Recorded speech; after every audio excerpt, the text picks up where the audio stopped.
presented. So now we're moving to Article 6.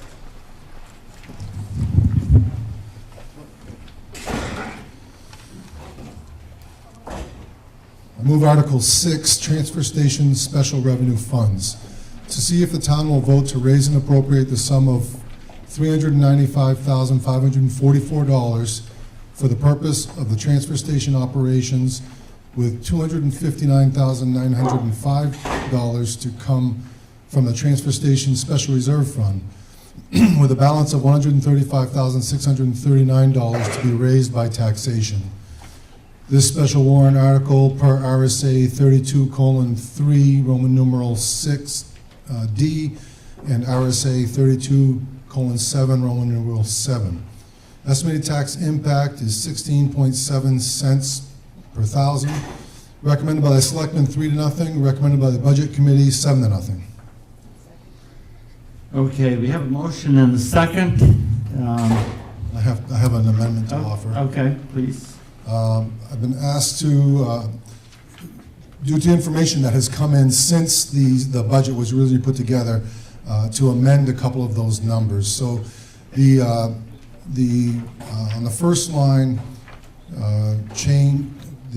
make a motion that we change the raise and appropriate the sum of $405,544, increasing that number by $10,000. And on line 3, the number to be changed to $269,905, which increases that number by $10,000 and therefore not having any change to the bottom line impact of that. So, Bronco. You need a better worded motion? Well, if we could exchange certain words for numbers, maybe. Yep.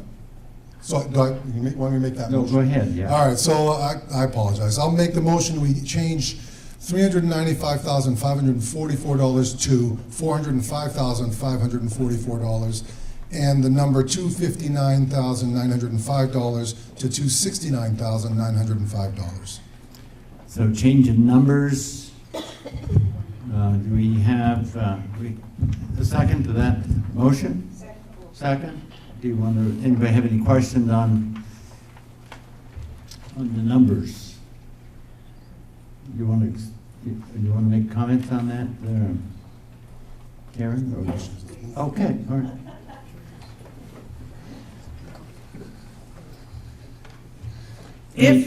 On the change is all we're talking about right now. Not on the change. Okay, the question is on the amendment, if there's any question on the amendment. You satisfied with that? All those in favor say aye. Aye. Opposed, no? Okay, the ayes have it, then the amendment stands. Your transfer station special revenue budget is on page 40 and 41 of your larger budget book. I'll just highlight real quick some of the adjustments. We have had some revenue adjustments based to reflect the market and some of the revenue areas. So there is, if you look at that page, some reductions, which the total reductions amount to $18,770 of a difference in revenue. That's what's going to be needed for the appropriation part of this warrant article. Increases in cost and training, electricity, an 11% increase for that, of course, property liability insurance, equipment maintenance, recycling, direct disposal, tire disposal, transportation cost, and there's just over $9,000 in the budget of those type of increases that are needed for the appropriations. So that is why the tax impact is a little higher than last year. If you look at page 41, you're going to see the difference in expenditures, and you look at page 40, you're going to see the difference of the tax appropriation. And I'll read that to you so you know what it is.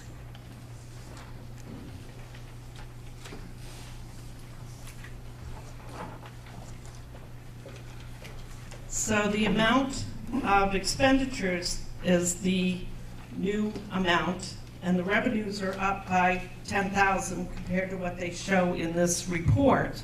The impact, the increase of the amount of the tax appropriation is a total of $29,377. So last year, the tax appropriation was $106,262. The proposed appropriation for taxes is $135,639. Okay. So, Sylvia Smith. you could take, Sylvia Smith. pull the mic right out if it's easier. Okay, I'll try. So is the estimated tax impact, what is that per thousand on this? The estimated tax impact for the total transfer station budget is 0.167 per thousand, just under 17 cents per thousand. And the impact of that $10,000 adjustment, there is no tax impact because we increased the revenues through market information that Brian, our transfer station manager, had received, and we have received information that our transportation costs are going up at least $10,000. So,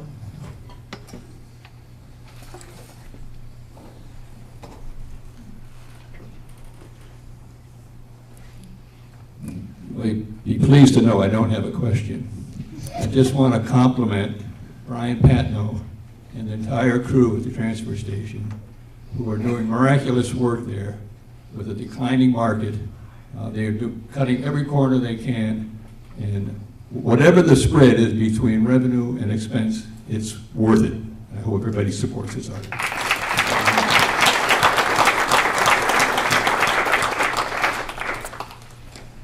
All right.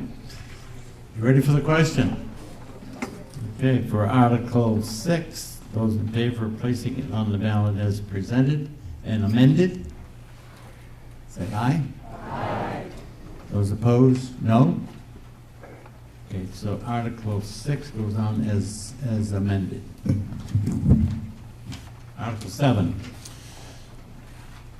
I move Article 7, Opera House Special Reserve Revenue Fund, to see if the town will vote to raise and appropriate the sum of $96,374 for the purpose of the Opera House operations, with $45,602 to come from the Opera House Special Revenue Fund, with the balance of $50,772 to be raised by taxation.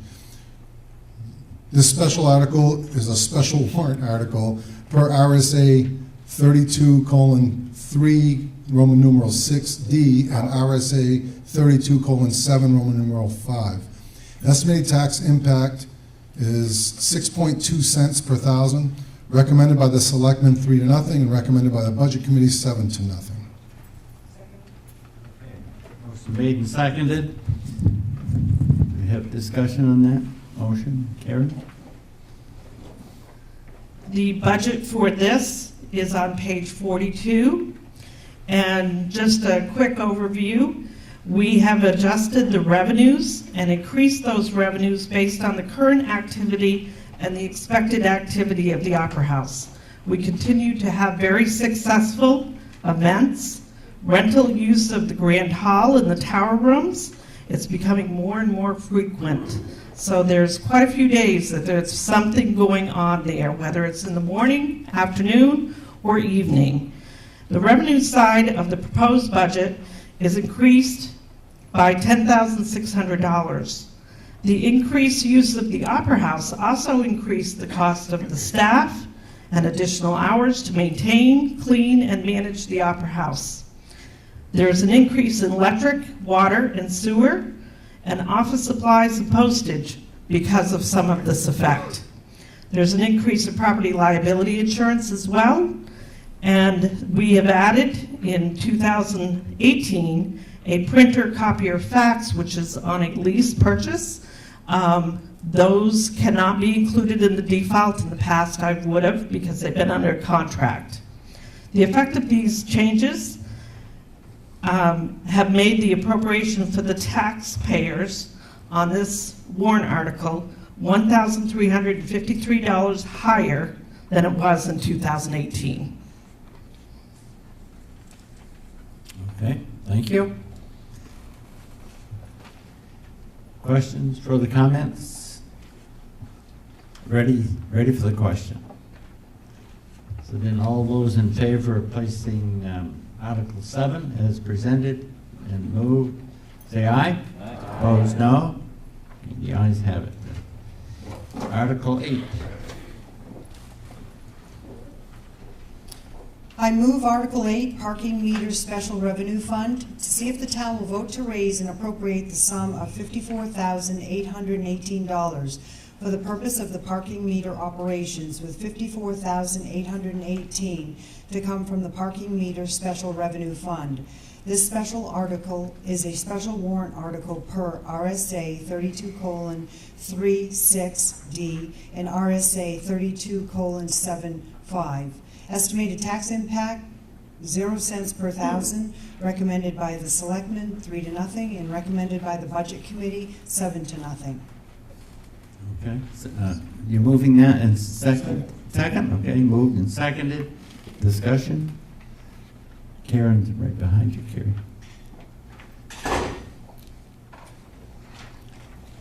This warrant article is called a revenue neutral budget. This means that anything the town has for expenditures, it's expected that we're going to collect in revenue. So anything that is left over in revenues above the expenditures will fall to the parking meter fund.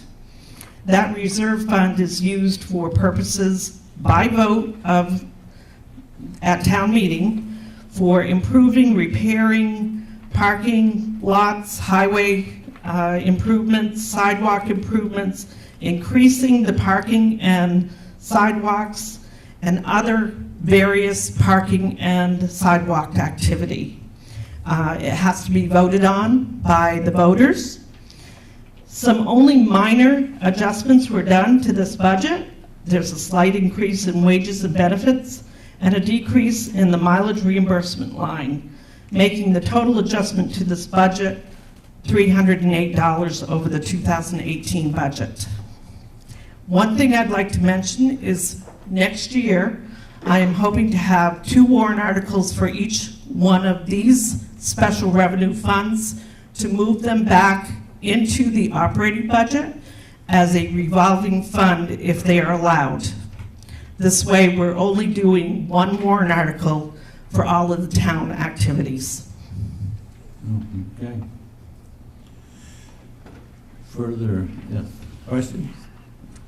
Steve Height, anybody got any idea what they're gonna do with the $54,000?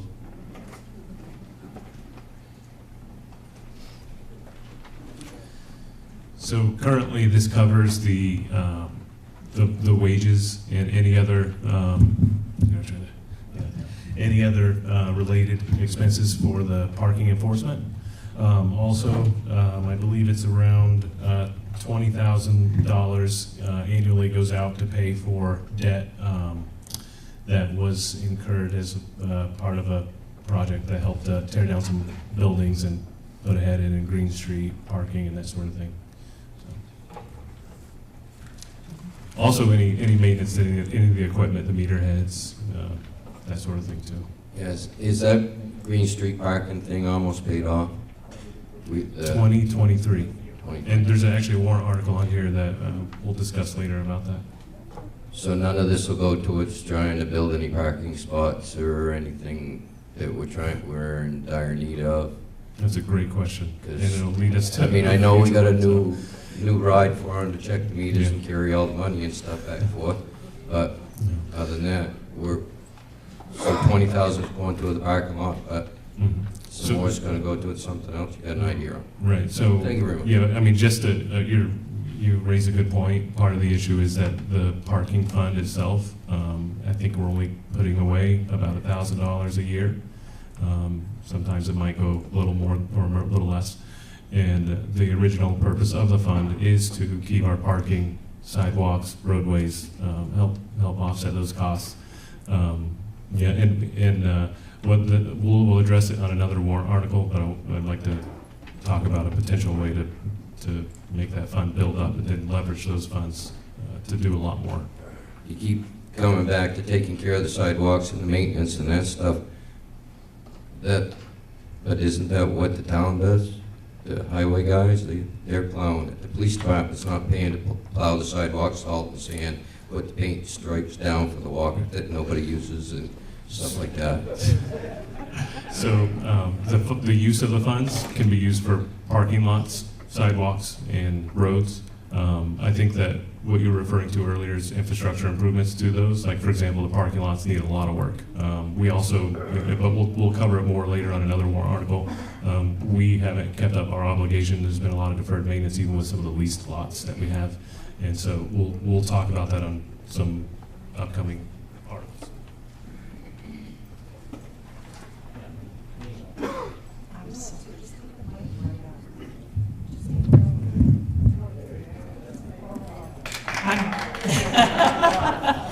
I'm hoping to answer a little bit of Steve's question too.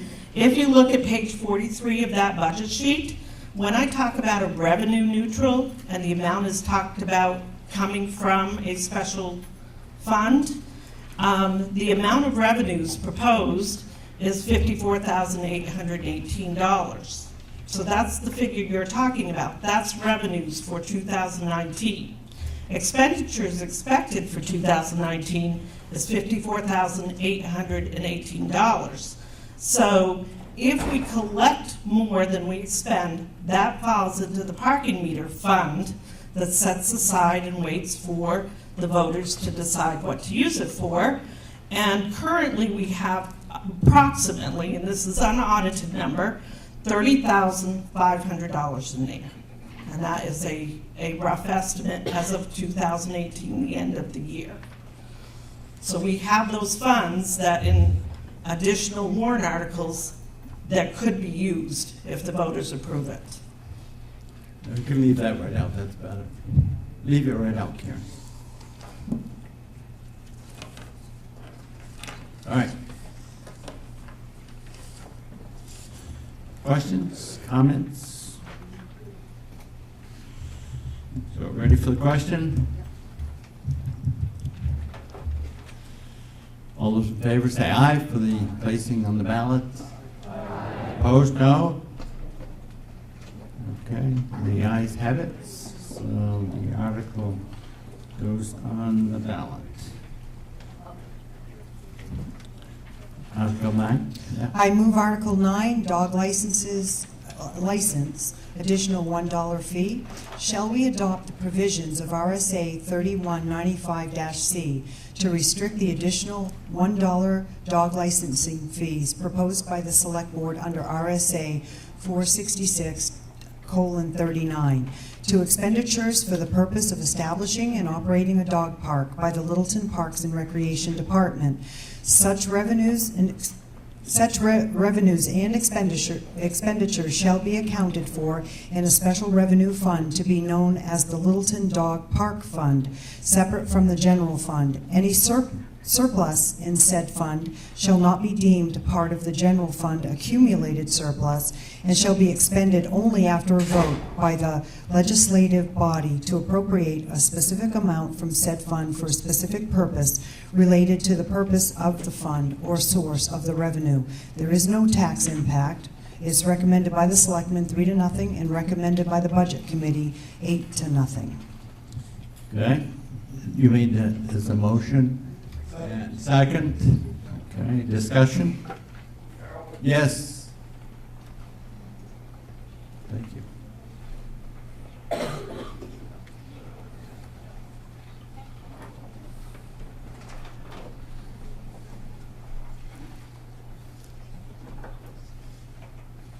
great grandma. Peek behind the curtain on this. So we get a dog park. How long is it going to be before we have to have nice grounds, benches? We're going to have a bathroom. We're going to have a warming hut. This stuff this stuff grows. That should be just shot right down. Thank you for listening. Sure. You're welcome.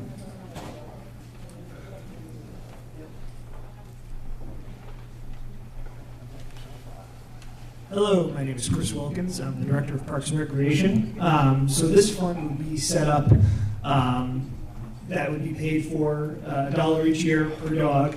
That would be the, our operating cost for it. And our intent with this was the people that are going to be using it, dog owners, would be the ones that would pay for that fund.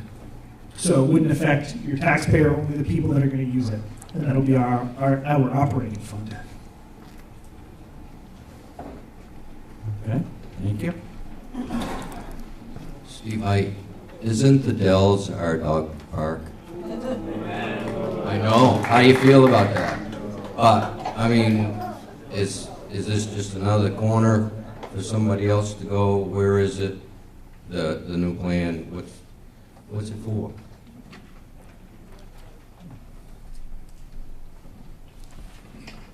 Tom, just one quick comment before I get to the subject here, but I think Karen should put some money in training for the use of this microphone.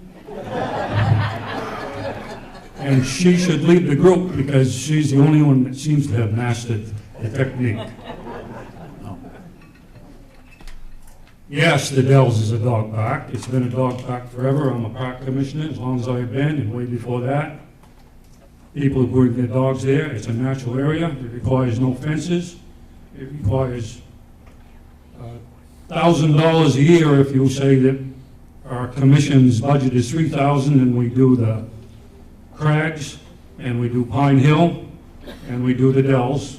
And the dogs are welcome at all of those areas. I just heard the rec director say that this is going to be a use fee, but when I register my dog, it sounds like it's going to cost me $1, and my dog is never going to go to this park. And everyone I've talked to in this town that I know that has a dog, the dog is not going to this park. You're going to build fences, you're going to build infrastructures. Right now, we run all 3 of our so-called dog parks with volunteers. No cost, no payroll, no benefit package, nothing. I know that Littleton is trying to promote themselves to the tourist trade, but this is something that is not a need in any stretch of the imagination. It's a want. And I wish they had put this article, number 9, along with number 16, because it sounds like we're talking about Article 16 already, which we will talk about again. But I don't think this is necessary. This just builds infrastructure, even though it's a little bit, but it's symbolic to what could take place in this town. Go ahead. Just to talk a little bit about how this came about. So the town had an issue over the past couple of years with our youth ball fields. We started to have kids and children who are playing sports ending up with fecal matter on their persons, which is a pretty serious health concern with different viruses and worms and that sort of thing. The ball fields were being used as an off-leash dog park. We do have a leash ordinance in town. The Dells is not an acceptable area to let your dog off the leash. It would be a violation of the leash law, basically. So what this would do is create a fenced-in area for people to bring dogs. There are a lot of people who won't use it. There's people who have large yards. They live in the woods. This is probably something that, like, in agreement with Tom, would be used by tourists. It would also be used by our growing. We have a lot of apartment dwellers. If you look at our demographics, it's probably the majority of our population are homes that have been turned into multifamily units. They have dogs. They have nowhere to walk them. Rather than end up on the ball field and have to have the kids running in this stuff, we're creating a cheap alternative that's also safe and healthy.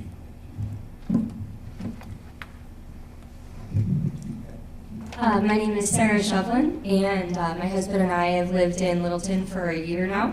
It was not 8 months before our dog got hit by a car right here on Oak Hill Ave and passed away. So being new to this area and attempting to learn all of the laws and ordinances, of course, we knew that we couldn't have our dog off leash in the park. There are no other fenced-in areas that the dogs are allowed to go, and I strongly feel that if this dog park existed at the time, our dog would still be here. So I'd like to thank everyone who did work so hard to pass this. If you do have a dog, it applies to you. I'm surprised it's not an additional $2 for the dog license. Thank you. Okay. Ready for the question? No, I have one more. Or comment.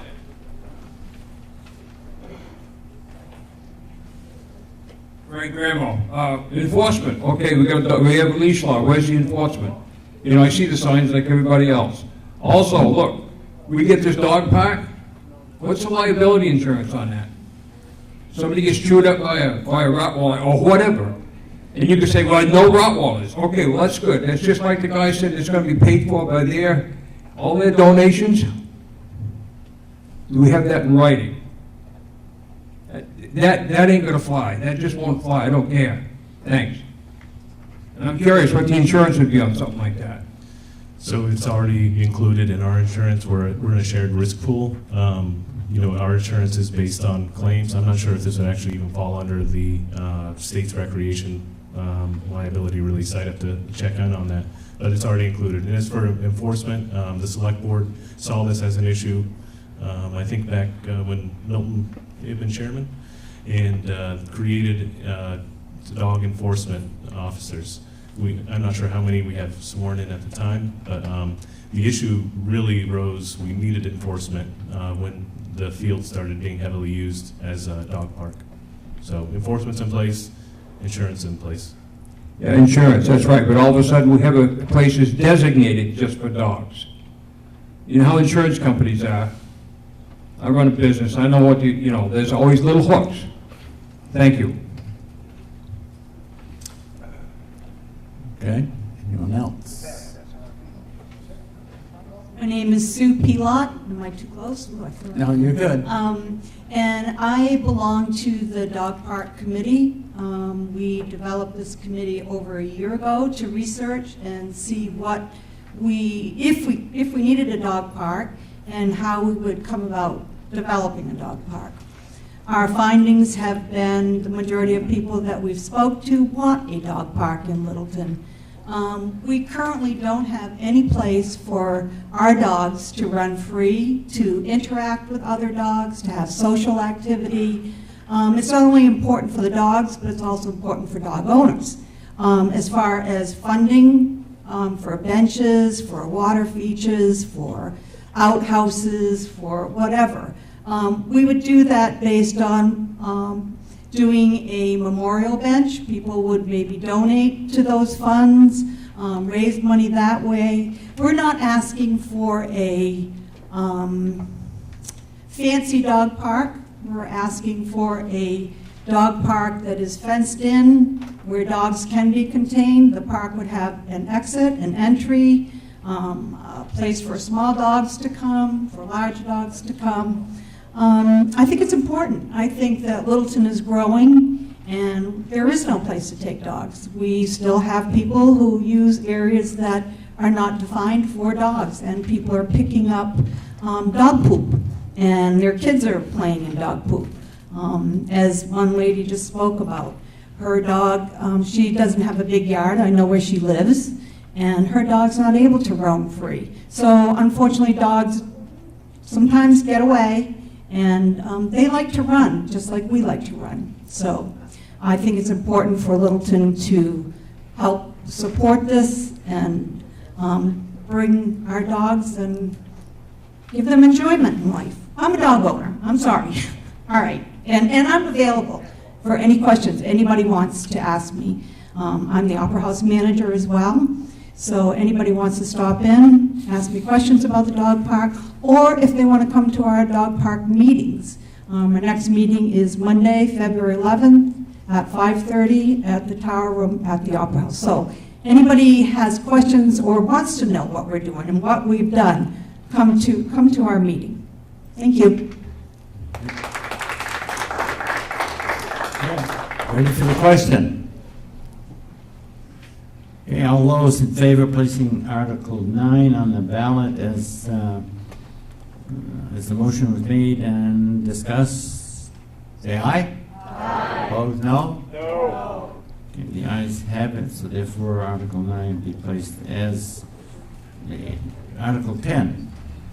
I move Article 10, road improvements and repairs, to see if the town will vote to raise and appropriate the sum of $300,000 for the purpose of improvement, replacement, and repair of Crane Street and other roads, and to bring the roads up to town standards. Any savings from these funds will be used to continue improvements on other roads in town, to further authorize the selectmen to take any other action and to apply for, obtain, and accept federal, state, and other aid, if any, is available for said project.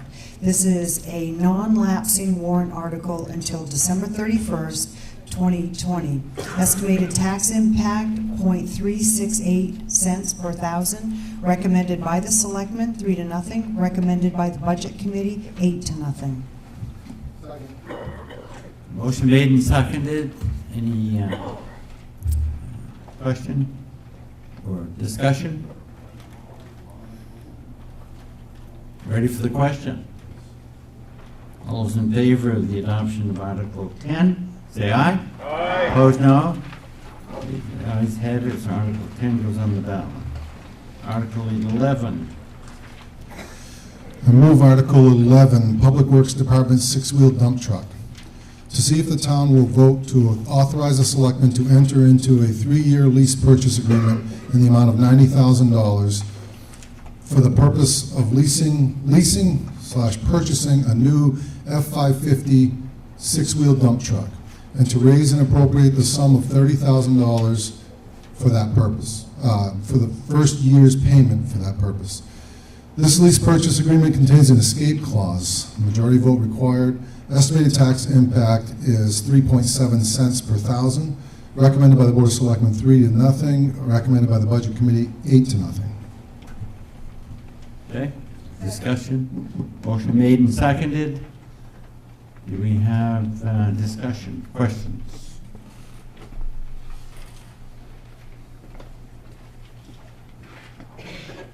Again, not a question, but why does Okay, it say just majority vote required? Yeah, Ron Bolt. Ron Bolt. Okay, next.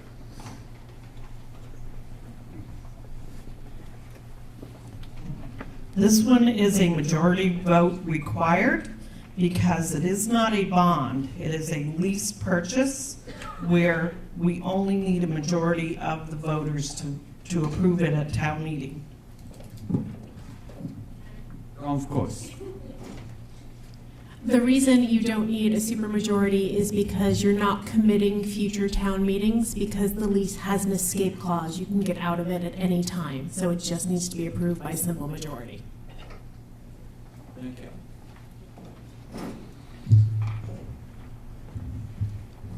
And since I have it up here, I'll just address, this is our vehicle replacement schedule.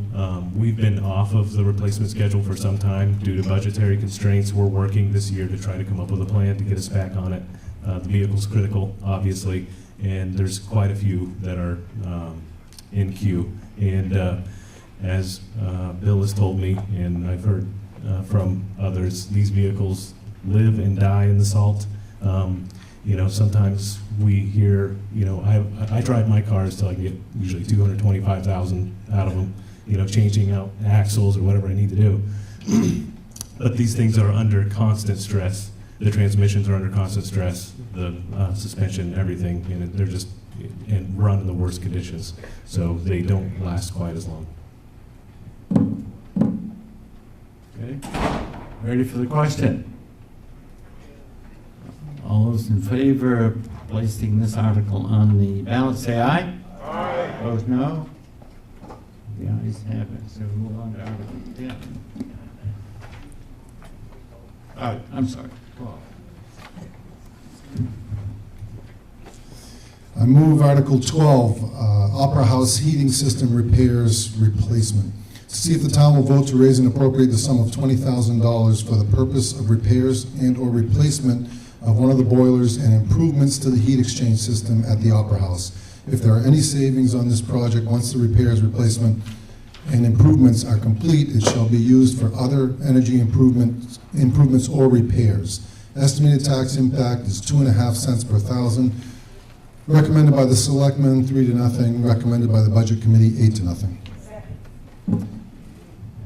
Okay, motion made and seconded. Do we have further more discussion? Yes. Mary Edick, should this not say at the end that the, any improvements are complete, it shall be used for other energy improvements or repairs in the Opera House? Should that not be amended to be specific that that money should be used there? You could offer that amendment. I have to write it. All right, I'll make an amendment to say that or repairs in the Opera House. Okay, so that's, you're going to give it to us in writing, Mary, please? You've heard the amendment. We need a second. Second, so discussion on the amendment. You want to discuss the amendment, Frank? No, I'm sorry. Anybody want to comment on the amendment, Mary, or anybody else? Yes? You ready for the question on the amendment? Those in favor of the amendment, say aye. Opposed, no? Okay, the ayes have it. Then now we'll talk about the motion as amended.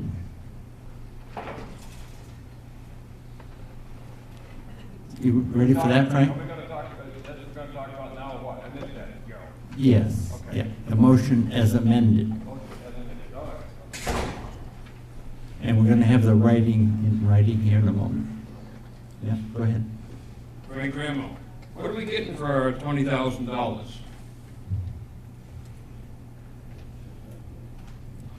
So the two immediate repairs that are needed. A lot of things come up throughout the year that are unexpected. It's a big building and it's old.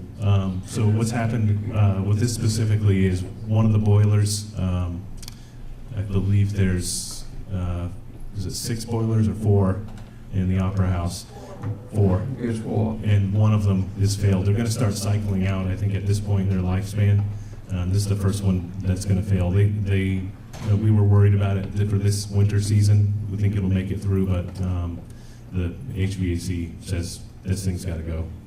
So, and the other issue is when you first walk into the Opera House, there's a thermostat, some kind of a heating loop issue. You know, I'm not an expert in it, but from what I understand, the heat comes on when it doesn't. It's too cold in there, and it has some kind of interaction with the furnace thermostat that's in the Great Hall. I mean, Sue could probably speak to it in detail if that doesn't.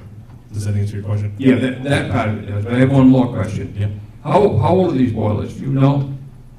When was the renovation done? They're 2006 or 7. So 2008 and 9. 13 years? 6, 7, 8, yeah. Yeah. I don't know for sure, but I think that those were aluminum boilers. I couldn't answer. Yeah, I know, and I wouldn't expect you to. But if we're gonna start replacing stuff, cast iron is the way to go. I have no interest in the job. That's the kind of work I do, but this isn't self-serving. This is serving all of us as taxpayers. Those aluminum boilers, they're good. They're pretty efficient, no doubt about it. But you get really good efficiency out of a cast iron boiler in a lot more than 13 years. What'd you say, 2006? That'd be 8, 9. Yeah.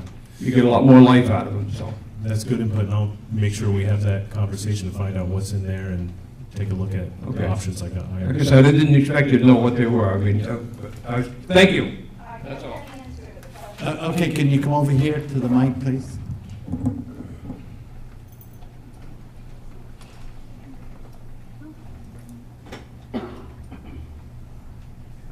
Thank you. Sue Pilot, and I am the Opera House manager. I can tell you a little bit about it. I'm not mechanically or a boiler maintenance technically inclined, but I can tell you that the options that we're looking for the failed boiler, one is to repair the failed heat exchange core, which would be not last as long as replacing the boiler itself.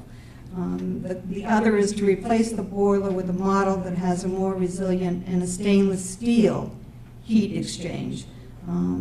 So in either case, we need to add a condenser, neutralizer, and should do that for the remaining boilers as well within the scope of work to help save the other boilers. So I don't know if that answers the question.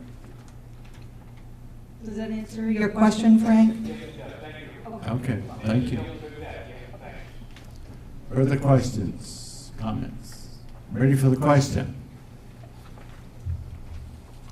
All those in favor of placing Article 12 on the ballot, say aye. Aye. Opposed, no. The ayes have it. Move into Article 13.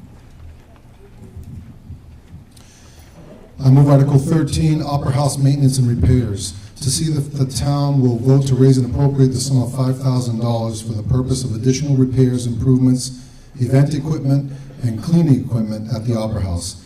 This may include using the funds as a grant match if needed to expand the improvements or purchases. Estimated tax impacts is 0.6 cents per thousand, recommended by the Selectmen 3-0, recommended by the Budget Committee 8-0. Second, motion made and seconded. Questions? Ready for the question? Yeah, just a quick question. There is a line item in the budget. What's your name? George Morgan. There is a line item in the Opera House budget that says building and maintenance and minor repair. I'm wondering why we have a $5,000 special warrant to cover what sounds like the same thing.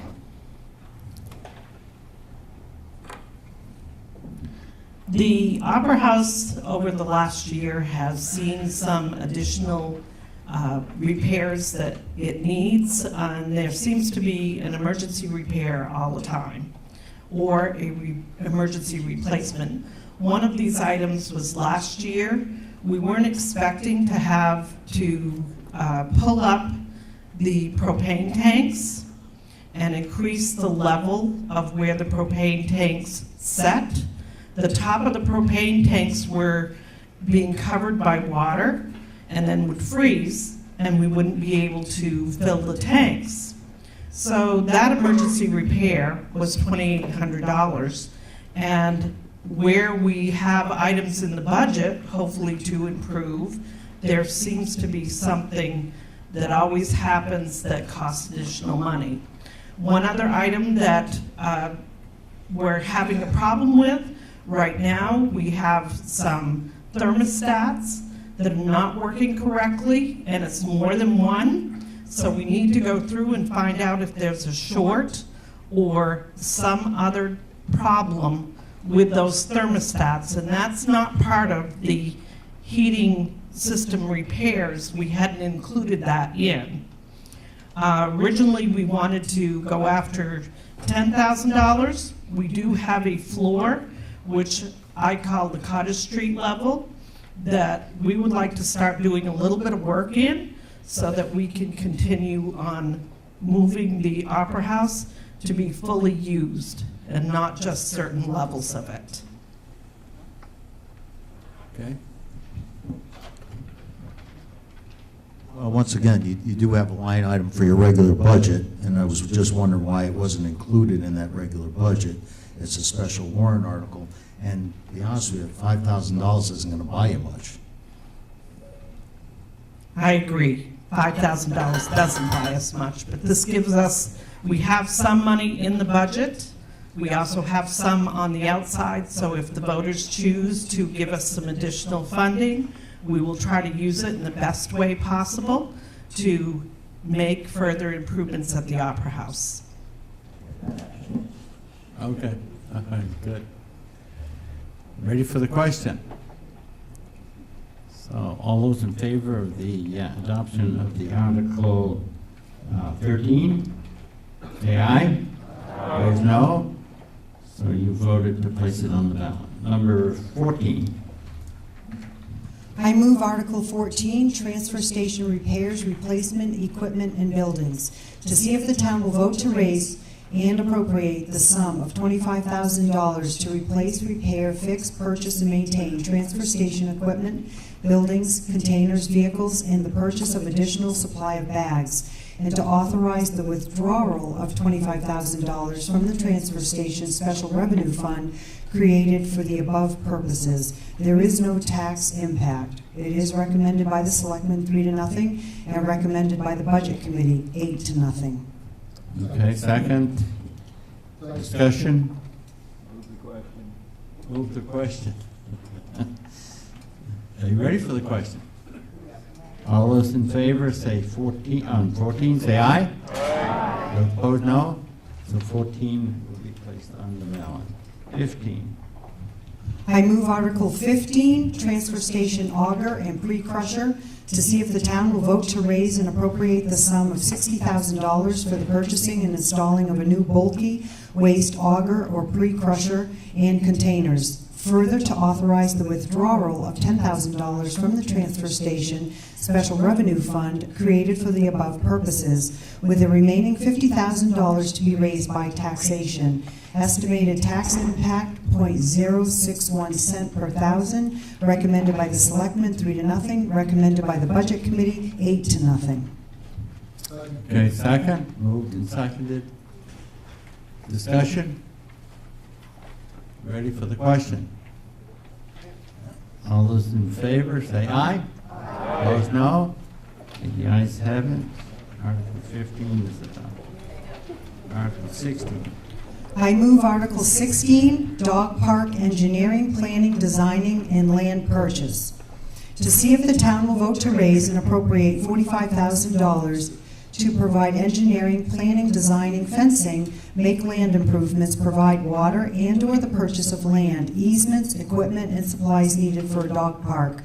This warrant article will be offset by $22,500 in donations, fundraiser funds, and in-kind work, with $22,500 to be raised by taxation, and the amount of full donations. If the amount of full donations are not received, the town will spend no more than $22,500 plus the amount of donations received.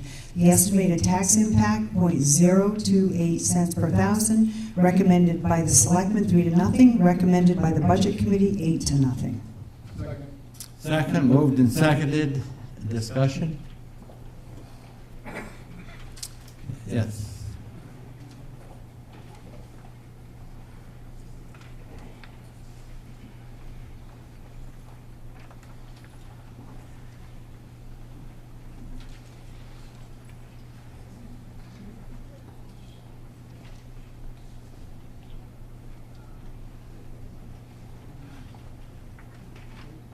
Frank Grimo, where is this land?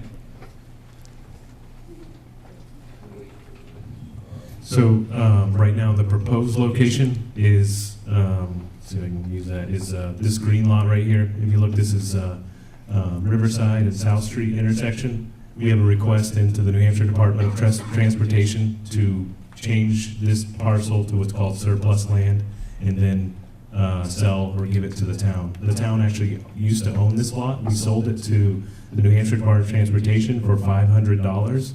I don't know how many years ago, decades. The location is pretty ideal for a dog park because of the rail trail project that's hopefully happening this year. It'll connect to that and already existing river walk and downtown access points as part of the River District project. The lot would also serve dual purpose, as it could be a parking lot for access to the rail trail for bikers, walkers, maybe not horse. There's probably not enough room there to park a horse trailer, but it's a dual purpose lot. You talked about fencing it, and I'd be kind of hard. I wonder how, if you're talking about fencing it, you're going to try to get cars in there. One other thing, that was state, we owned it for a while as a town, the state took it over. How is it used? What's in the ground right there? How much oil? How much salt? I mean, how, you start digging, then the state comes over and starts looking over your shoulder, and then you know what happens then. I'd be pretty careful before I, Well said. jumped on It, you know, it depends too, if we use grant funds a lot of the time, they have, I think it's called the Section 106 Environmental Review, and as part of that, we've had to do that for this entire project area all the way to Bethlehem. And we have to analyze everything from potential archaeological site, you know, if there was Native Americans or something, other contributing factor, other historical things, and the environmental issues like potential of, you know, is there contaminated salt, gasoline levels that are going to require some kind of action. So we'll definitely take that into consideration. Good points. grant money, take it out of your right pocket, and put it in this one. That's all it is. Hooks, still hooks. Still, anytime you get money from the state or the feds, there's always hooks in it, that's all. So anyway, thanks. Appreciate it. Thank you. George Morgan. In looking at this, the town's going to put up the $22,500, but if they don't get any donations, they're still going to put up the $22,500. So I'd like to propose a change to this, an amendment to this.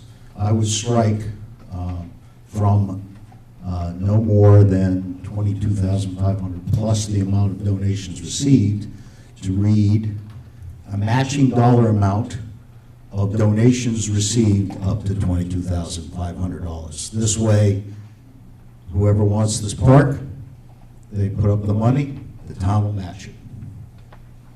You want to get that in writing, so, yeah, okay, and in the meantime, we need a second. We do have a second. So discussion on the amendment while it's being written up here. Franco?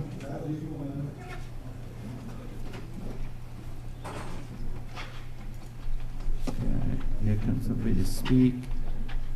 We're going to write that up for us. Okay. Yes. Hi, my name is Calvin Willier. I'm a taxpayer, and I just had one question. It said the amount of donations received, and I was just wondering, what's the deadline? Like, how long does this project have to raise these donations? When's the drop dead date where we say, by this date, this is how much we raised? I don't believe we have a drop dead date established. Right now, this parcel is in request for the New Hampshire Department of Transportation's consideration. So we don't have a set time frame like some other projects that I'm aware of. So Laura Spector Morgan, our attorney, says that because the language does not say non-lapsing, that this will basically expire by December 31st. So we have up until then to raise that money. Okay. Further discussion. Did you want to comment? I was just going to say, we have the dog park, which the select board appointed, I believe it was either 2017 or 2018, that's been working on this. I know that they've been actively already working on donations. I don't know if Chris would want to just give you a status update on donations and fundraisers, for example, partnership with the co-op. Thank you, Chris Wilkins again. At this point in our account, we have a little over $1,800. We also have $850 that the Cub Scouts have raised for us. We have not had it accepted by the select board yet, but we're working on that process. We also have a Destination Imagination group with Littleton, with Lakeway Elementary. And we have an activity night for the kids, and they're trying to raise money as well, so this is an ongoing process. So after that $850, we'll have close to $3,000. And we'll see what happens after this Friday's event. And we're going to keep going as a group, and we're already looking at events this year. One that we have for November is we are one of the partners of the month at the Littleton Food Co-op, which has averaged around $3,000 per group every month, just in a roundup donation.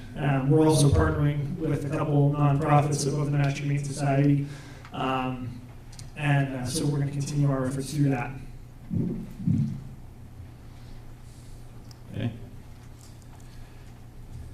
All right, anyone else speaking on the amendment?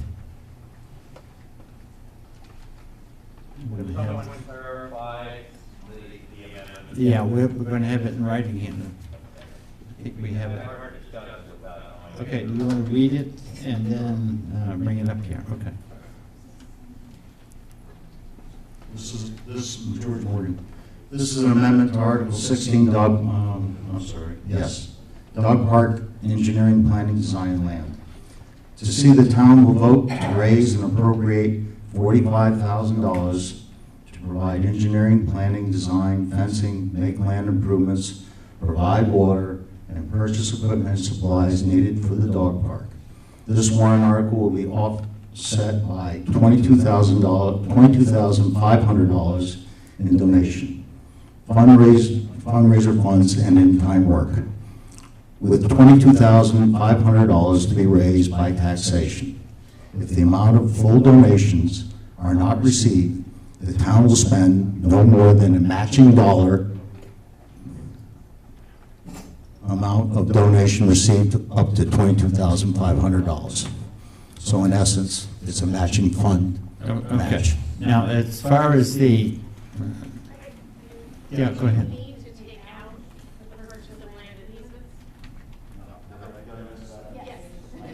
I did not mean So to. I thought the intent was maybe just to add. I'm just amending, Yeah, after last where it sentence. says the town will spend, I'm amending that Okay. last line to say that donations, the town will match the donations up to $22,500. Thank you. We also didn't mention in there, it looks like grants. I don't know if that would restrict us from being able to use that as a match. Okay. So actually, the amendment sounds like the town will spend no, you're going to bring that up to me, right?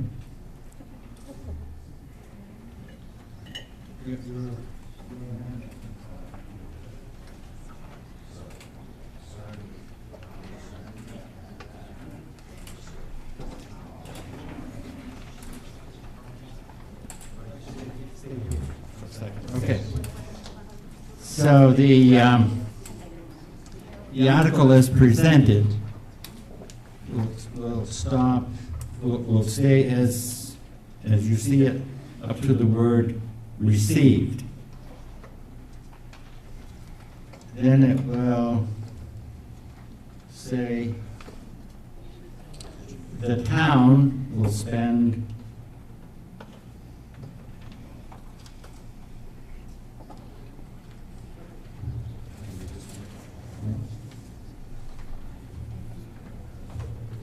So we'll try this again. So keep everything up to the town will spend. Following that, a matching dollar amount of donation received of up to $22,500. The rest of the article will be the same. Got it?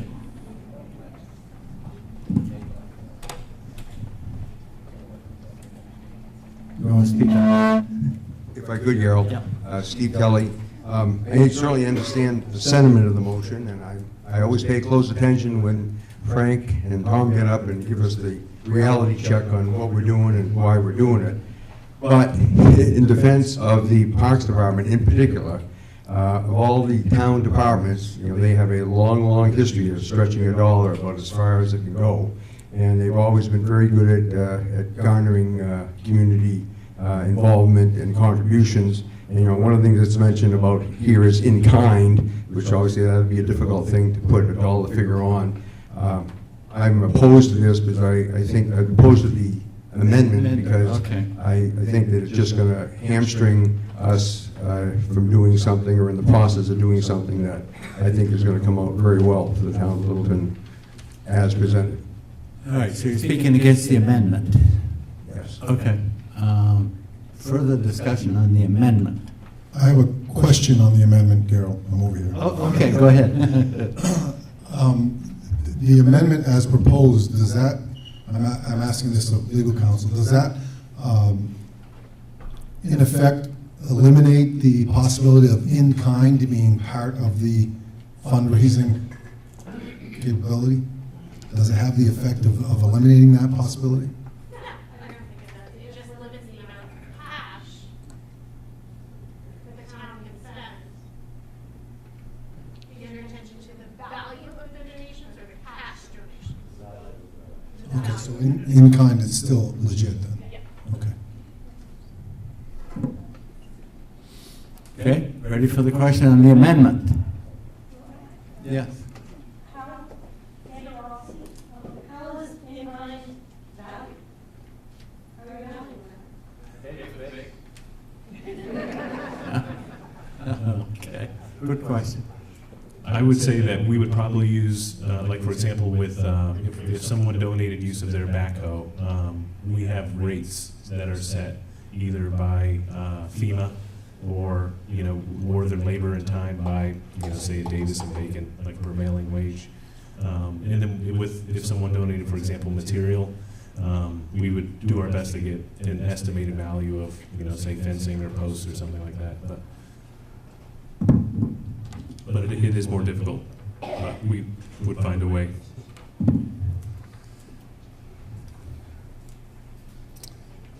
Further discussion on the amendment. So it's a matching dollar amount of donation received up to $22,500. Ready for the question? All those in favor say aye. Aye. Opposed, no. No. Oh. I'll give you a chance to stand and stretch. So if you're in favor, stand please, and remain standing with your card up. Yeah. Favor the amendment. We haven't gotten to the motion as amended. This is in favor of the amendment, please. Stand with your card and wait until you know your vote has been counted, please. Okay, so we're going to have to give you a signal here.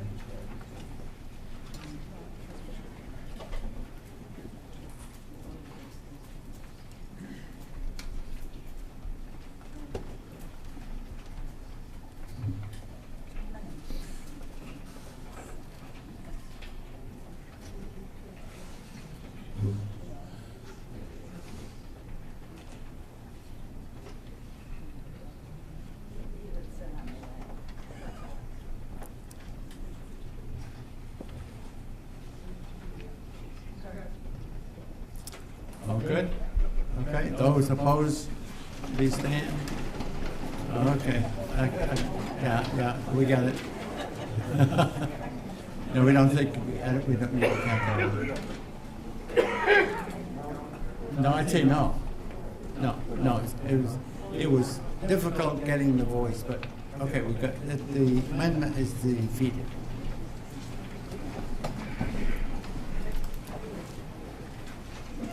All right, back to the main motion. Is it possible to add to this article a non-lapsing clause? No? No. Why not?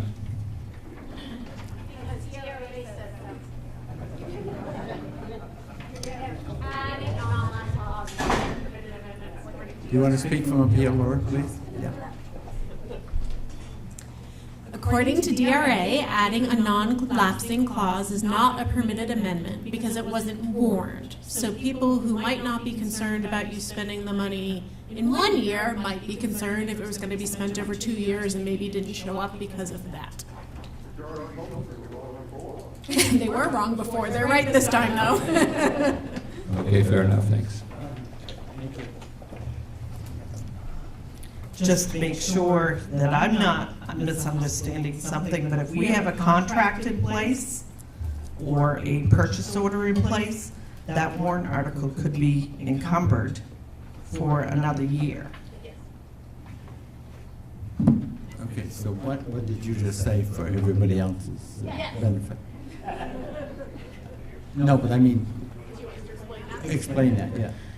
At the end of the year, if we have a warrant article out there, that we have some processes going on, a purchase order agreement, a contract, a grant in the works that hasn't gone completely through their approval process, or it's gone through one round and we're presenting it for another round.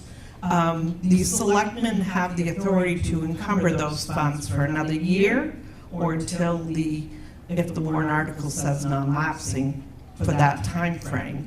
So this could be encumbered for another year if we were in the middle of working on a project like this. Okay. All right.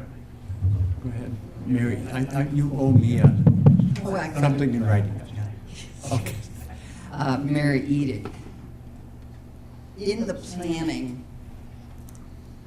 of this, will the ideas of how to solve the problem at the park, the dogs still using the park as recreation, the one they're using now, has the committee thought about, is this park, the dog park, going to solve people using the other park still?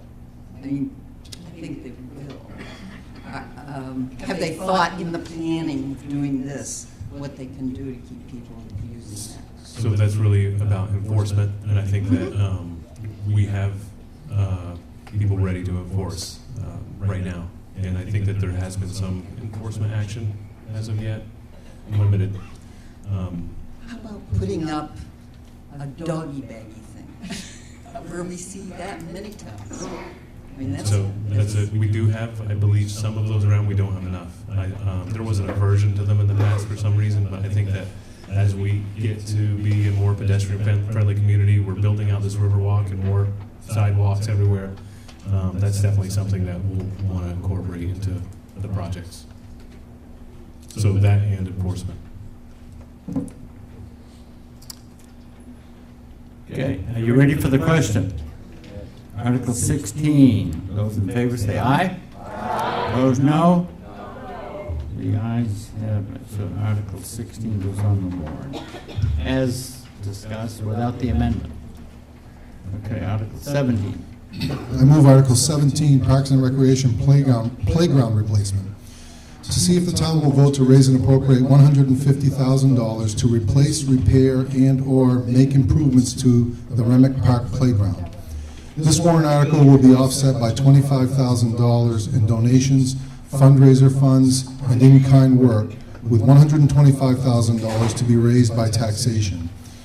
If the amount of donations is not received, the town will spend no more than $125,000 plus the amount of donations received. Any savings seen on this project will be used toward replacement, repairs, and improvements in any of the town-owned parks and recreation locations. This article is supported by the Littleton Parks and Recreation Board of Commissioners. Estimated tax impact 15.3 cents per thousand. Recommended by the Selectmen 3-0. Recommended by the Budget Committee 8-0. Okay, it's moved and seconded. Do you have some explanation? Just very briefly, we had a playground inspection. Without this, we will have to close the playground at Remick Park. It requires replacement. Someone brought up insurance liability. This is one of those areas where if we don't act, I don't think we're covered. So we will have to we would have to go without a playground until we replace this.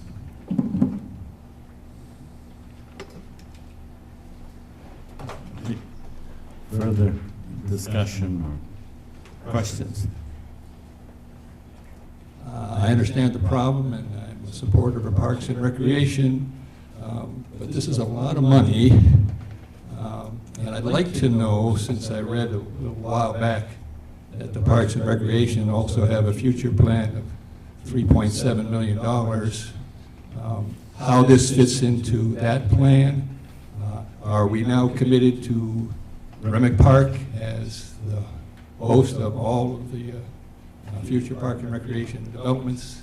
I'd like to maybe see the grand plan, how this fits into that. If you could. Okay. Chris Wilkins. So in planning for the playground, we will be working with the architects that were on the building process, and that will be taken into consideration. We will also have engineers for the playground that will come in, and we're going to share all the plans that we have, and looking at our initial, when we go and look at it, it does not look like it'll interfere with those plans at all. Yeah, the proposed plans that are still, I think, in the works with the Parks Commission. There will be more public hearings on that for the recreation building. They don't interfere with this location. It'll really enhance that location.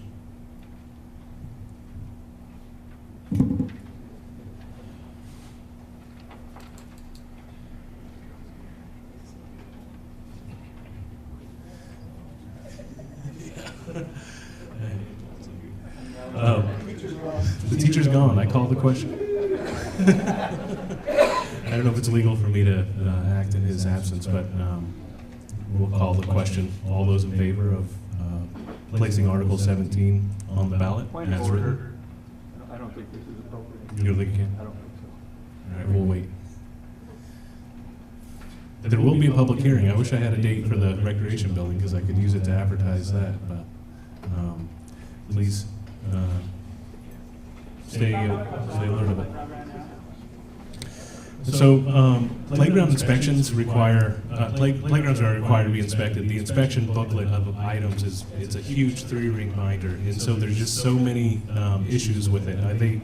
There's everything from simple items like, for example, the length of a screw or a bolt that it extends out beyond where the nut goes on it is something that's regulated. The types of materials are regulated.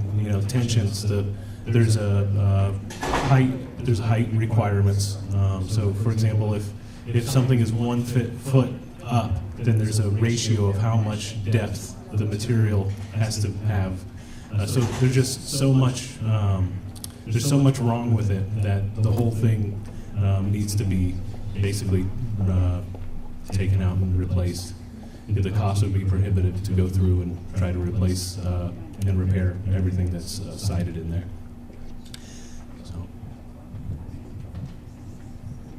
Hi, Ralph Hodgman. I live across the street from the playground in Renwick Park. And I'll tell you right now, what they're talking about is, if this doesn't pass, that playground has to come out this year. It's gone. And Park and Rec is doing a great job to try and put together a plan for the future, but we're talking 2, 3 years, maybe down the road, 4 years, who knows? Do we really want the kids in Renwick Park to go for 2, 3, 4 years without a playground? And I'll tell you right now, in the summertime, that playground is widely used by not only our kids, but I see cars from Texas and even California out there using that playground. They love it, and they really need to have that playground available. We have the rec program. They use that playground for the rec program for the summertime, and they, on the way back and forth to the school, they always stop and use the playground. During the summertime, that playground is used extensively, so we cannot go 2 or 3 years without a playground for the kids at Renwick Park.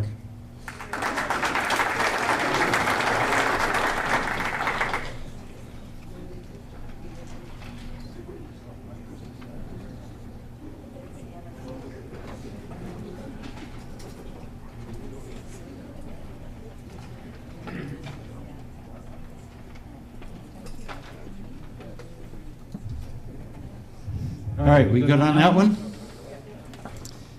Okay. 17. For the question? All those in favor say aye. Aye. Opposed, no. Okay, so the ayes have it. And someone, I just took a little break here, and somebody said that can't see the clock. So it's 5 after 9. Usually somebody's standing up saying, yeah.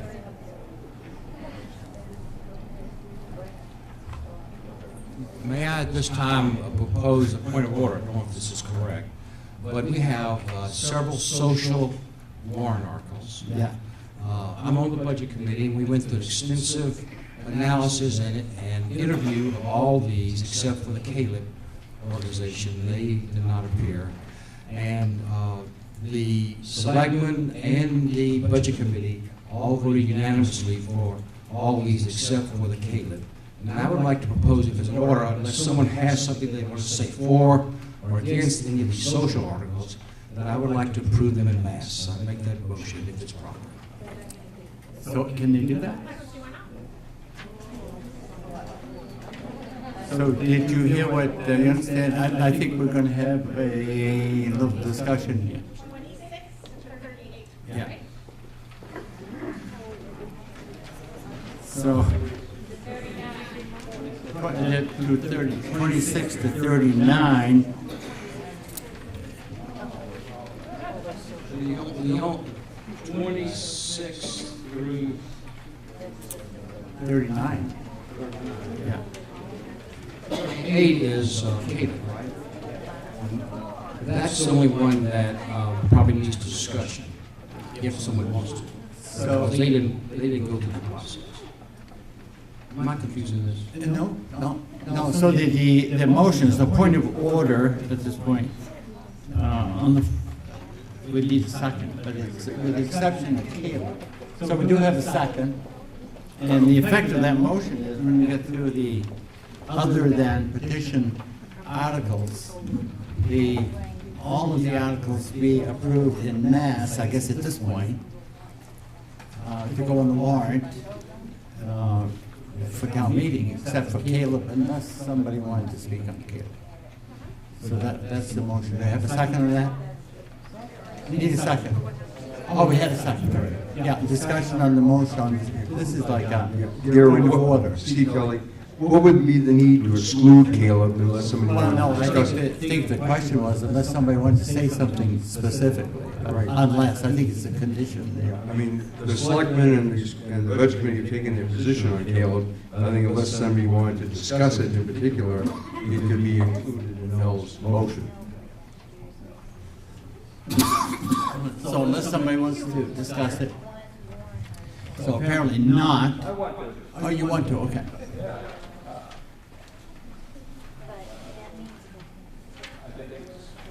I think we should talk about 38. If there was something that came up in the discussion about 38, that the selectmen and the budget committee decided not to recommend, I'd like to know what those reasons were. Okay. Can someone speak on that? Yeah. You want me to speak to that question in particular? I think that would be important, yeah. Excuse me, do you want me to speak on that question in particular? Or others, I guess. I think the, just for clarification, I think the intent of this motion or the amendment is to lump all of the petition articles, get them on the warrant.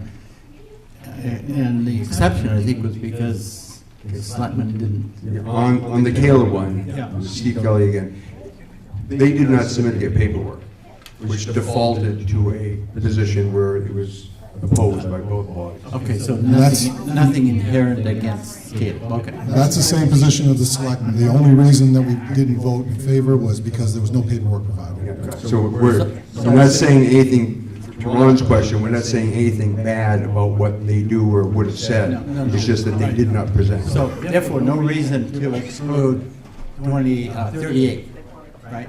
So does your motion stand there? Do we have a second? You're speaking on the motion on the floor, the amendment? Yeah. Yes, one of the items, Article 26 and 27 for the Chamber of Commerce, there was some changes that came along with the Budget Committee, but didn't make the cutoff. No changing the numbers around, but the total did not change on 26, and the number went down on 27, so we could just submit that if those amendments were okay to be included, we'd be happy to be slipping along with all this.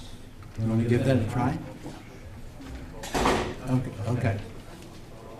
I'll just give you that. And so sorry, Nathan Carroll with the Littleton Area Chamber. Just to, I believe on the very first slide that you had those changes already listed. So if they're going to be recorded, it'll be the same exact changes that you had listed on the very first slide of changes through the evening. So it's just a financial change, right? In the amount? From 2,200 to 1,200? Article 26.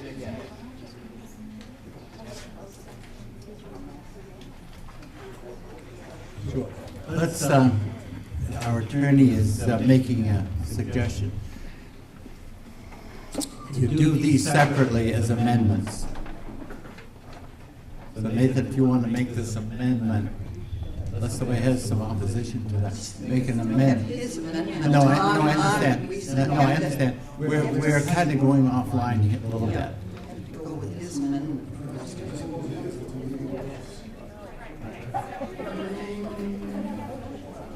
My suggestion would be that everyone withdraw everything.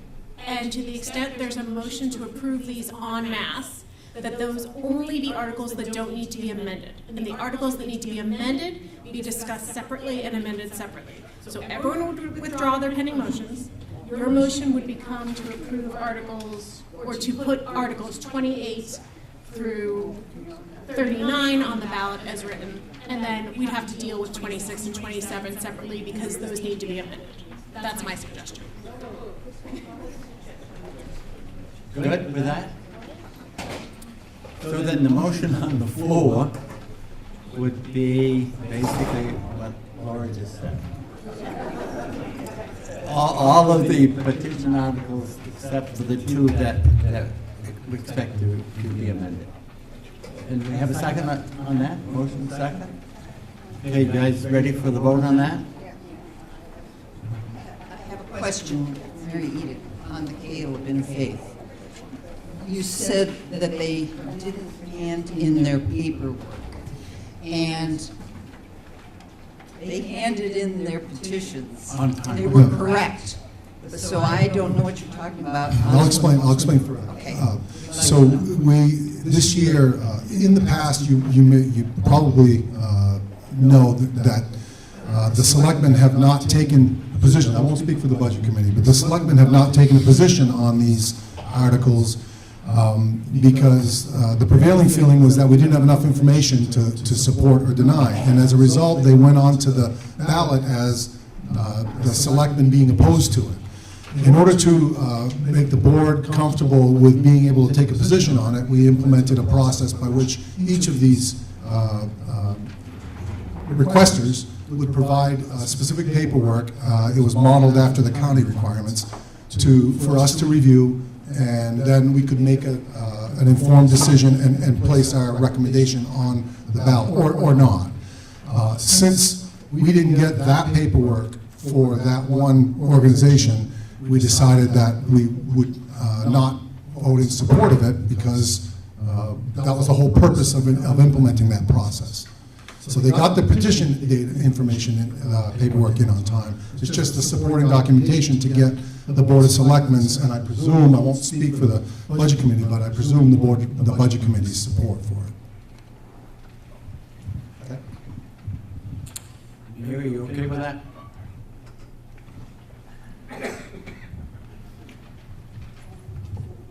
I'd really like to see that questionnaire, if I may. I mean, at some point, as a citizen. Is that a deal breaker right now? No. If it can be put on the website or something. I'm sure it's available. Okay, great, thank you. Okay, so let's go back to what I think the amendment is. It's the motion. Okay, so let me try it. The motion is to lump all of the petition articles, except Article 26 and 27.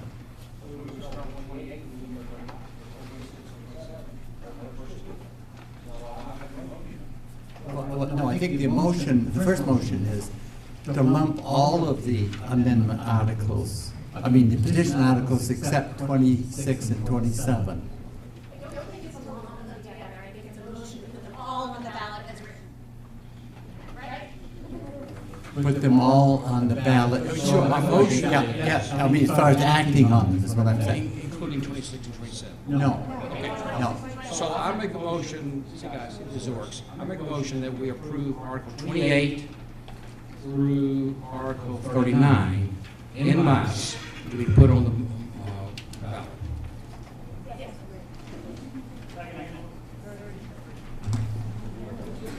So the articles that will go on the ballot then would be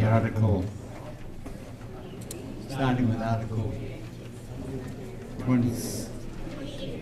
28 through 39. 28 through 39. Because 26 and 27 have amendments. Okay, all right, 28 through 39.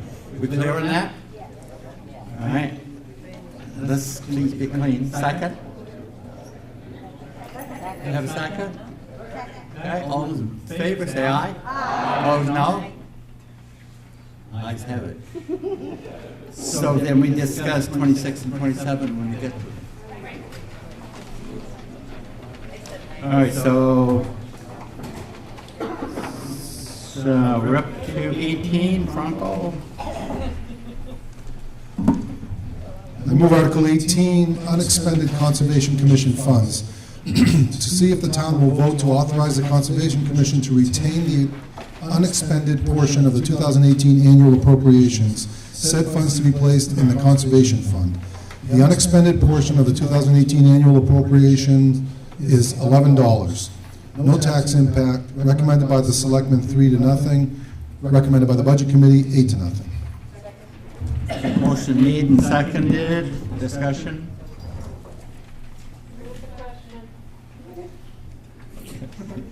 Ready for the question on Article 18? All those in favor say aye. Opposed, no. Article 18 is 19. I move Article 19, parking lot improvements and expansion. To see if the town will vote to raise and appropriate $10,000 for the purpose of improvements and expansion to the public parking lots in the downtown area to bring the parking lots up to best practice standards, including improvements to pavement, lighting, drainage, pedestrian connections, and/or the configuration of parking lots. Estimated tax impact is 1.2 cents per thousand, recommended by the Selectmen 3-0, recommended by the Budget Committee 8-0. Second, motion made and seconded. Discussion? Ready for the question? Article 19, those in favor say aye. Opposed, no. The ayes have it. Voted in the affirmatives. Article 20. Article 20, property purchase and parking lot expansion. To see if the town will vote to raise and appropriate $50,000 for the purpose of purchasing property, map 78, lot 179, 17 Hillview Terrace, engineering, designing, and making improvements for the expansion of public parking in the downtown area, and to authorize the withdrawal of $20,000 from the parking meter special revenue fund to offset and reduce the cost of this purchase and work done. Estimated tax impact, 3.7 cents per thousand, recommended by the Selectmen 2-1, recommended by the Budget Committee 8-0. Second. Moved, seconded. Anyone want to speak on that one? Ready for the question? All those in favor say aye. Opposed, no. Okay, let's move on. Number 21. I move Article 21, Town Office Safety and ADA Improvements, to see if the town will vote to raise and appropriate $5,000 for the purpose of making the town administrative office ADA compliant and enhancing the safety of town employees. Also to authorize the selectmen to use these funds toward a grant match for the same purpose of one, if one becomes available. Estimated tax impact, 0.6 cents per thousand. Recommended by the Selectmen 3-0, recommended by the Budget Committee 8-0. Second? You moved and seconded. Discussion? Ready for the question? All right. Is this for the bank, building, town administrative? Why do we have to do and meet safety regulations in their building. So we're a tenant of that building, and what this is going to do is, if you take a look at the counters aren't at ADA height, so we're going to move some of those. Also, after the Draga incident, there's been a lot of pressure in municipalities to bring them up to almost like a school safety standard, where there's some resistance to gunfire and other safety measures in place. Right now, we're pretty low. One of the difficult things with the town office is, a lot of times when somebody comes in, they're upset about something. Sometimes there's people out there who take it a little too far, and there's been examples of that in New Hampshire and elsewhere throughout the country. This would help us get us to a place where we're just a little bit safer, and do the ADA requirements to provide for mobility impaired people to have a counter at their level.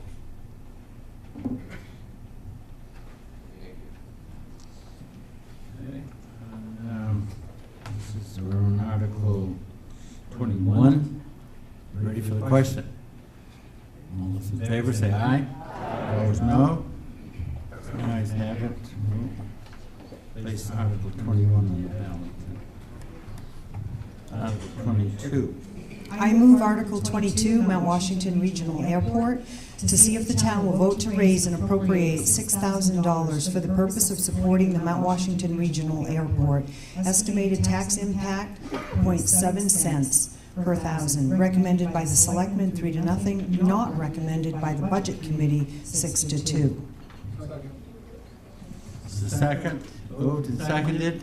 Okay. Want to speak on that? Yeah, please.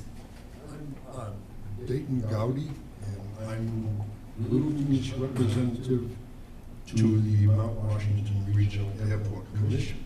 Can everybody hear Dayton? And I recognize that I'm probably biased, but I do want to be sure that the voters recognize what they'll be voting on.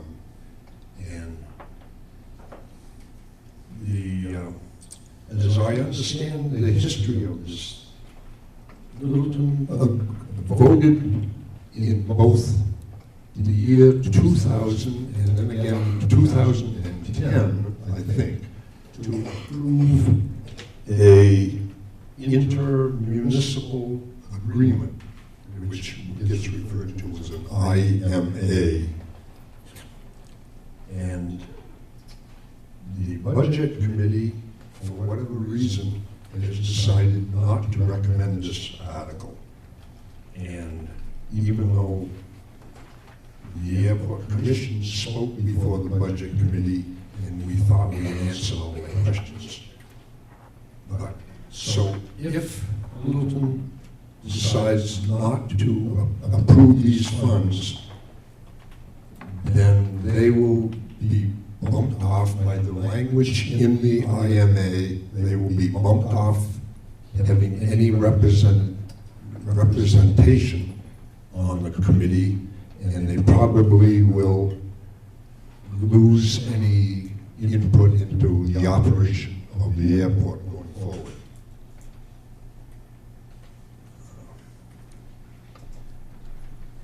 So, understand that I am probably biased, but also please understand the whole issue before you decide not to approve the funds as the Budget Committee has. Thank you. So yes, if this article fails at the ballot, then it would be a violation of the contract that we're in, and it would be a breach of contract with the airport organization. So just confirming, we wouldn't have I don't believe we would have a seat at the table. Okay. Steve Kelly, I'm speaking as myself and not as the chairman of the Budget Committee. Our participation has been discussed several times, rather usually somewhat excitedly over the years. The Airport Commission, I'm sure they would admit themselves and have admitted that they haven't obviously progressed and done as good a job as they would like to do. And at our encouragement, they have been obviously making greater efforts over the years. Bert Ingerson was our representative, longtime selectman, and Bert's take on this was that, that it was Littleton's participation, even though it was kind of hard to quantify and qualify, the benefit was well worth it for the area in general. My personal feeling is that the Airport Commission has made great improvements, and I think that they will continue to be with Aiden's participation and also other people like Dave Presby and Dave Ernsberger, who served on it representing town of Littleton too. So my personal opinion is that Littleton should continue to support it, and I do believe that their record keeping and performance will continue to improve over the years. So I think we should leave it on the article, and hopefully the people of Littleton will vote for it. Thank you. I'm Mel Brooks. I'm one of the two that voted for this article. This is a group of volunteers. They do a great job. They have a lot of challenges ahead of them. And this allows us to have an airport. Now, they can't get jets in that will fly that need over 4,500 feet, but it is something that gives us a public relations item that says we have an airport.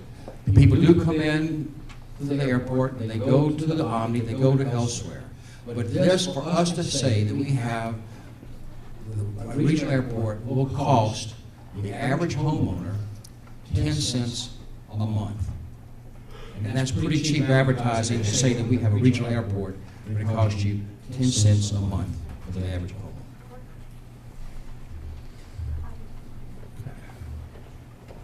Hi, I'm Ralph Heinzman, and I'm one of the four that voted against this. The reason we voted against it is because at one point there were 9 towns involved with this airport. Now they're down to only 5. Yet all these towns are getting the benefit of this airport. But Littleton is paying the biggest cost here because we have the largest number of residents. We're paying the biggest cost of this airport out of all the other 5 towns. And another reason I don't support it is because the biggest user of this airport, the planes that fly in here are coming into Mountain View Grant, or they're coming into the Mount Washington Hotel, and the Mount Washington Hotel and the town of Carroll do not support this. Mount Washington Hotel has basically said unless you really make major multi-dollar improvements to make it look like a multi-million-dollar airport, we're not supporting you. So Littleton is the one that's got the biggest brunt of the support for this airport. My understanding is they don't even charge planes to land or take off. Their biggest fundraiser is fuel, selling fuel to these planes. The people that fly in are going to come to Littleton if they want to come to Littleton or not. But we, the taxpayers, don't have to be the ones that have the biggest support of this airport.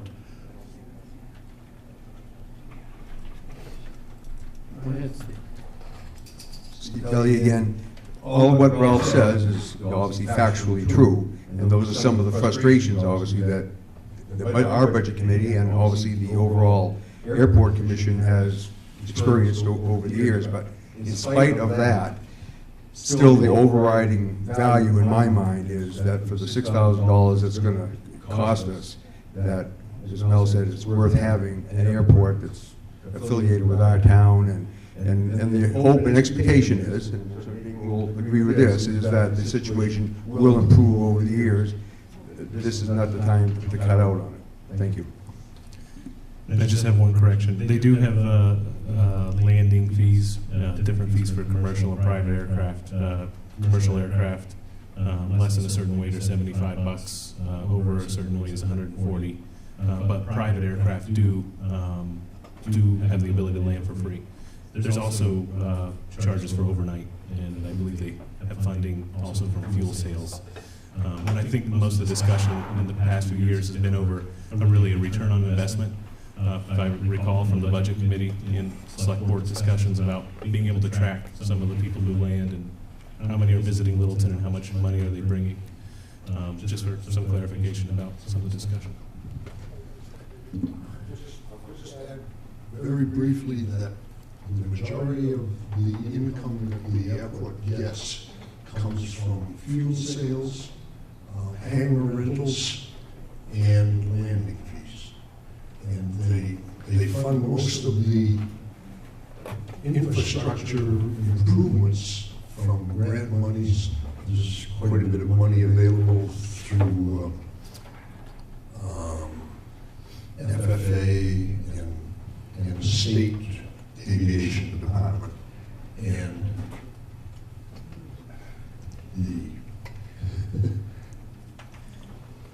And on that note, I also remember a piece of the discussion was the fact that these grants are dependent on, the grants are dependent on the amount of money that comes from the communities through this per capita fee. So the more towns that drop out, the less that the airport could actually do to expand.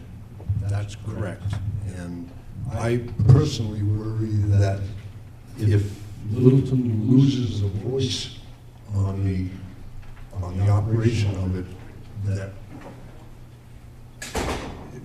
you won't get the representation that you should have as the major town involved in the regional airport. But please remember that it is a regional airport.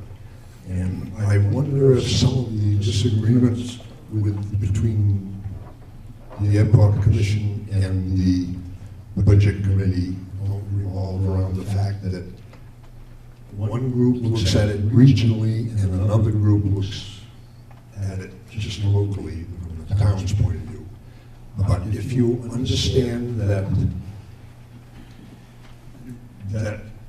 a good share of the flights coming in, and I don't know the statistical number or percentage, but a good share do come to Littleton, and that's anecdotal, talking with pilots and stuff like that.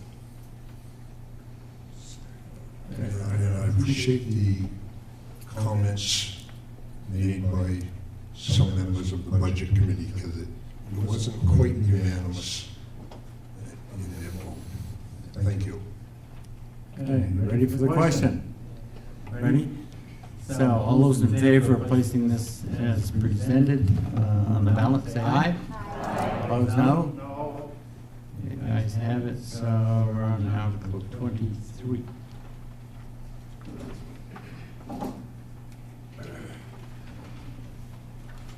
Move Article 23, Police Part-Time Officers Expendable Trust Fund.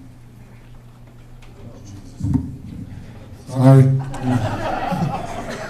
We didn't even notice.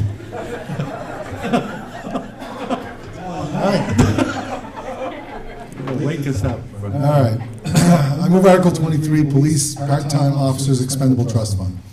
To see if the town will vote to create an expendable trust fund pursuant to RSA 31:19-A to be known as the Police Part-Time Training Expendable Trust Fund to pay for the training and operational wages, including benefits for part-time officers.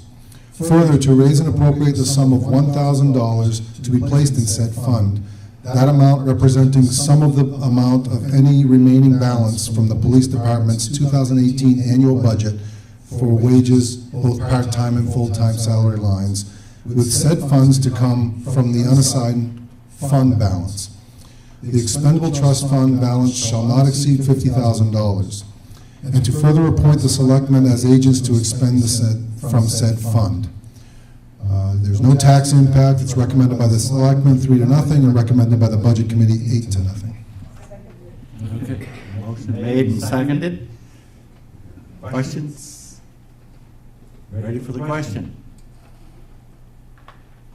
All those in favor say aye. Article 23, no. So Article 23 moves to the ballot as presented. Article 24. Move Article 24, Downtown Revitalization Loan Modification. To see if the town will vote to raise and appropriate the sum of $22,031 in the general fund debt schedule for the 2019 payment on the Downtown Revitalization Loan and for the purpose of moving the loan/note from the parking meter fund to the general fund. The financing for this loan had already been approved in 2013. The loan maturity date is 2023. If this article is approved, the loan principal and interest will become part of the general fund expenditures for the remainder of the life of the loan and will be paid from general fund allocation for the next 5 years.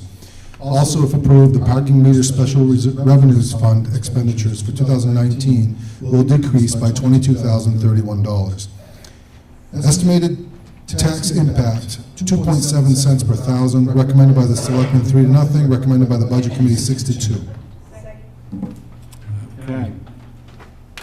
Discussion? Ready for the question? No?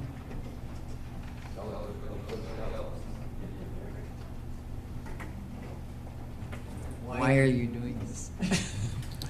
Good question. So it came up earlier in a question about, the parking fund and the status of the parking fund, and we're not taking care of some of the infrastructure issues that we have with parking in town.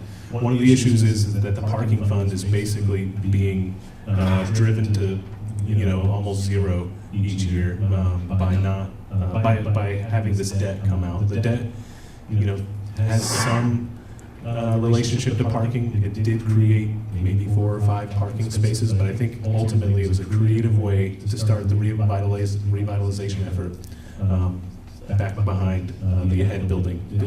It was a project that needed some grant matching funds to tear down old dilapidated structures. And so what I'm proposing with this, or the board is proposing with this, is really to take that debt payment out of the parking meter fund. And I estimated wrong, it's really about $22,000, but what I was showing here is if we had that, we would have an extra $92,000 in the parking fund just since 2015. And then for the total, the total would be, we'd have an extra 184. And that doesn't seem like a lot of money, for a huge infrastructure projects, but what we can do with that is turn that into some funds to leverage additional grant funds. And an example of that same amount going into a project, we were able to turn $200,000 into $1 million for the upcoming sidewalk project. We got an $800,000 grant. So we would be able to use the additional revenue for its intended purpose to start improving these areas.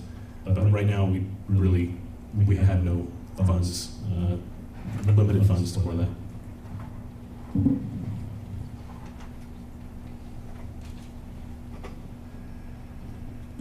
I'm going to add a little bit to this too. The original warrant article that approved this back in, 2013, the first payment was to come from the parking meter funds. The rest of the payments could have come from the general fund debt. And we could have made payments out of that where the taxpayers would have footed the expense for that.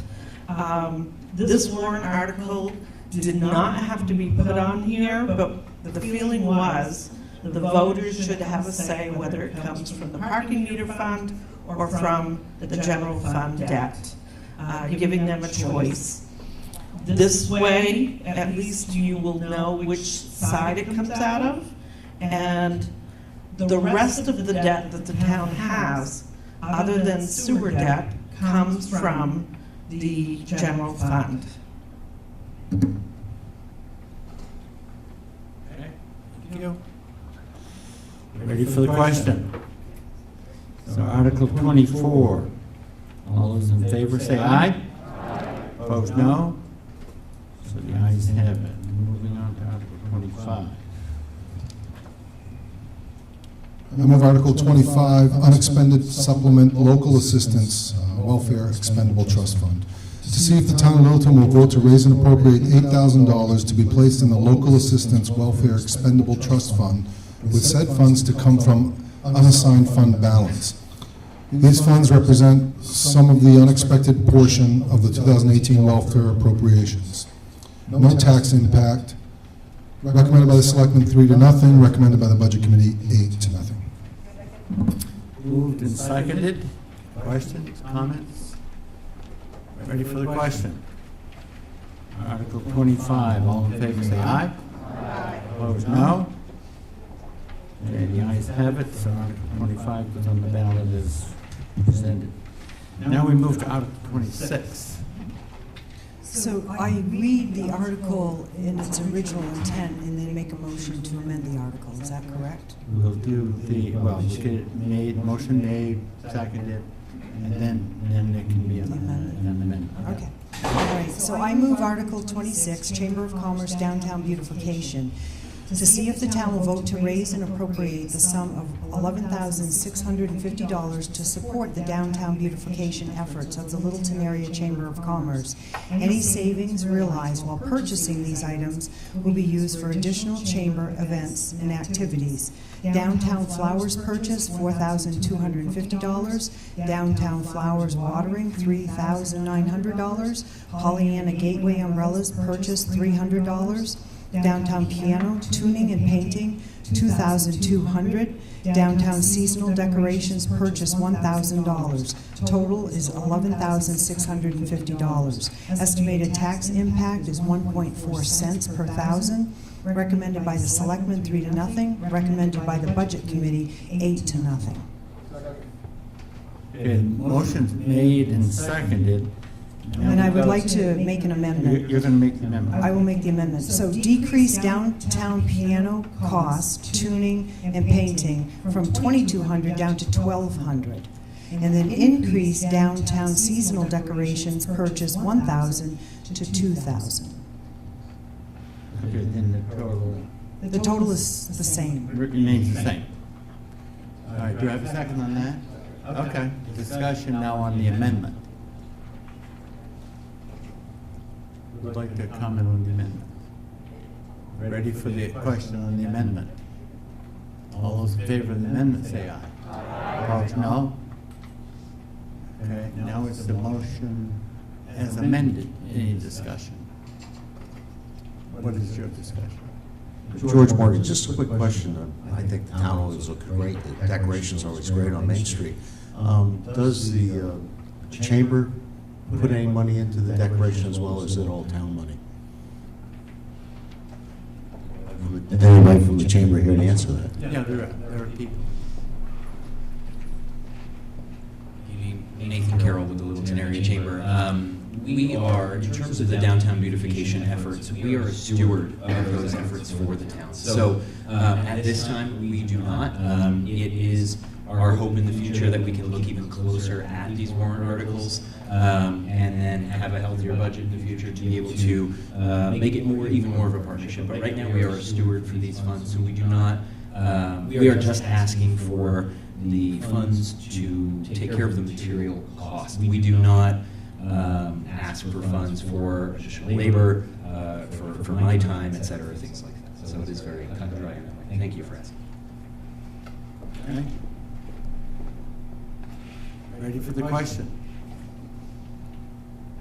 So then, are we ready to vote on Article 26? All those in favor say aye. Aye. Those opposed? No. You're voting on the motion as amended. Okay, so no? Okay, the ayes have it as amended. Article 27.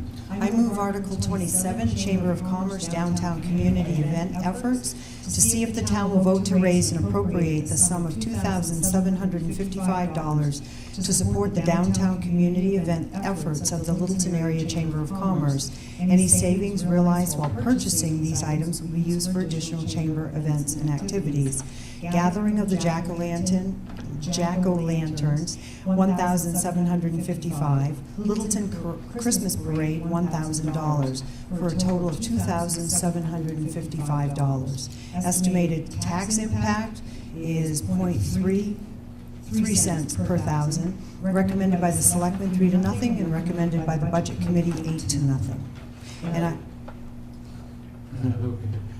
Motion made and seconded. Discussion on the vote. And I do have an amendment. Okay.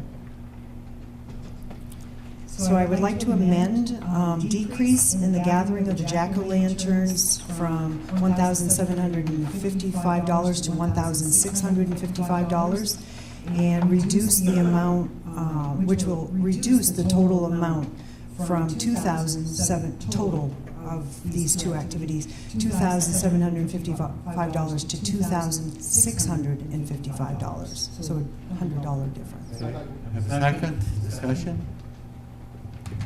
Ready for the question? All those in favor of Article 27, say aye. Oh, I'm sorry, the amendment. Good catch. Opposed, no? Okay, so it's now the motion is amended. Discussion. Ready for the question? All those in favor of Article 27 as amended, say aye. Opposed, no? Okay, the ayes have it. And this concludes, I think, the business for this meeting. So I'll entertain a motion to adjourn. Okay, so we got two things going on before we say yes to adjourn. Go ahead, Steve. On the part where the water and light straight across the board, I believe it was 11% increased. I understand that the water and light is a separate entity from the town, but yet it's a town entity, and whatever. Do we realize a municipal discount off that 11%? Do we, as a separate entity, does the town own the lines for the distribution of said electricity, that the water and light, so that we get something back from them for putting their power across town property? This is a good question. The Littleton Water and Light Commission, they own as an entity those lines. The townspeople or the users of the system are technically the owners of the Water and Light District. The town government has to pay full market rate for all of our water and electric utilities and abide by all of the rules and requirements of the district. So there's, I mean, and everything else that you purchase and buy, you get municipal discounts for, with the exclusion of the water and light.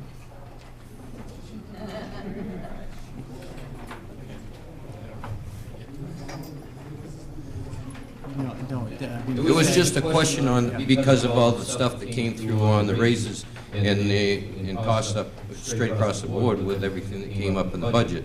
It was a question related to how we expend that, and I thought maybe a quick answer, and I didn't know it wasn't something that never been questioned before. It's a good question, and it's okay. Nothing we can do about it tonight, I would say. Yeah. I can give a quick answer. I'm on the Water and Light Board, and it's very fair for everybody, all the entities in town, to be paying their fair share. We'll say that the town gets a discounted rate for the power used on street lights. It's about half the normal rate. There's no demand charge, just the energy. Okay? I can remember when that December was free. Now the rates, the discounted rates come every month. Okay, so folks, meeting, go ahead. Just a housekeeping measure, the 2019 estimated default budget tax rate with all warrant articles based on current assessments is $8.17. The 2019 estimated proposed tax rate with all warrant articles is $8.30. Okay. Good night, folks.